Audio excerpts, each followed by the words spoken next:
Why did I leave the topic of slides until now?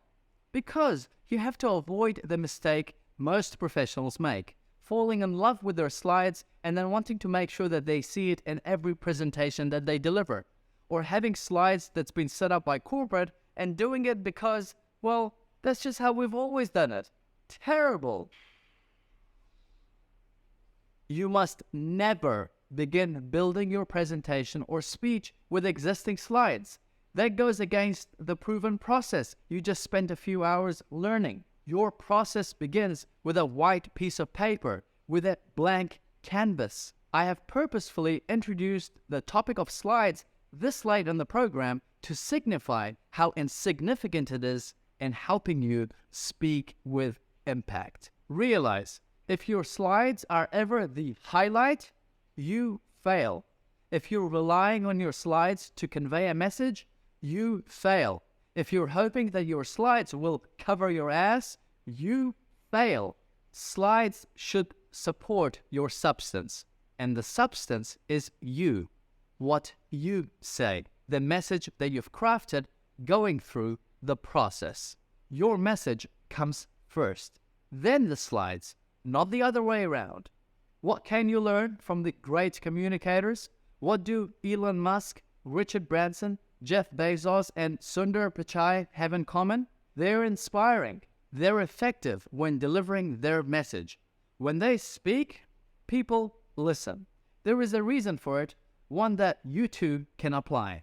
They don't do what many do when they stand up to speak or present their thoughts. They don't use a lot of bullet points in their presentation. They know that it's hard for the audience to multitask. What is it that you want your audience to do? Try and read all the text on every slide? Or you want them to listen to you as a speaker? Choose one. Here's what happens when you distract your audience with slides that requires them to read or requires them to try and read. It's as if you've voluntarily told them, turn my voice down, mute me. I'm not worth listening to. That's what happens. That's what you're voluntarily doing. You're telling your audience to put you on mute, because that's exactly what happens when you give people slide after slide after slide after slide of reading material, and they're going like this. And you thought slides was going to save you. Instead, it killed your ability to speak with impact, because you told your audience to switch you off. Not smart at all. Understand, if you're presenting with slides full of text or bullet points, your presentation is guaranteed to be inefficient and ineffective. You will be far from inspirational. What you will be is boring. You will become coma-inducing. If you want to be the kind of professional who is an engaging speaker, be mindful of this reality. Your audience can't multitask. What do you want your audience to do? Read the text or listen to you? Leave reading to emails. If you're required to present, remind yourself the first question that I asked you. Why are you speaking? When you stand up to speak, it's important that you have the audience's entire attention and focus on you, the speaker, the person with substance, not your slides. It should be on you, your message, and what you have to say.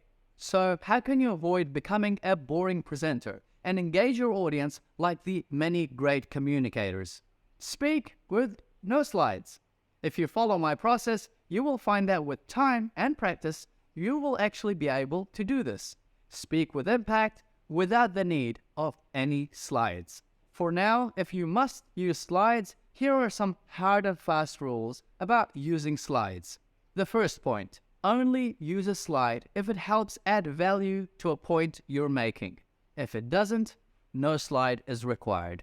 The second point, limit each slide to one sentence, no more than 6 or 7 words.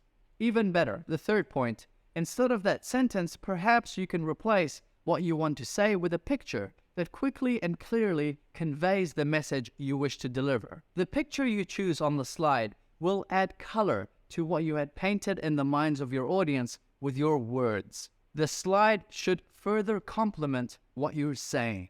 Remember, I left the topic of slides till now because most professionals use slides as a crutch, they're scared and uncertain and feel that slides will help them out, when in reality, they don't have a proven process. That's why they use slides in a desperate attempt to hide their inability. They're hoping that slides will cover up for them. It's an illusion. It doesn't work, and it's a sign of a weak communicator that everyone can see. You, however, would have learned the process to present your thoughts with clarity and speak with confidence. And the more you practice, the more you will realize that you will barely need or even want to use slides. Why would you anyway, when you have a clear message and you've developed your skills to deliver it with impact? Great communicators use slides only to help them deliver their message with impact. If they're going to use slides, it's to support what they have to say. You, my friend, should do the same. If you ever use slides, it should only be to support you delivering your message with impact. Friend, we've covered everything you need to have substance. Now, let's add some style.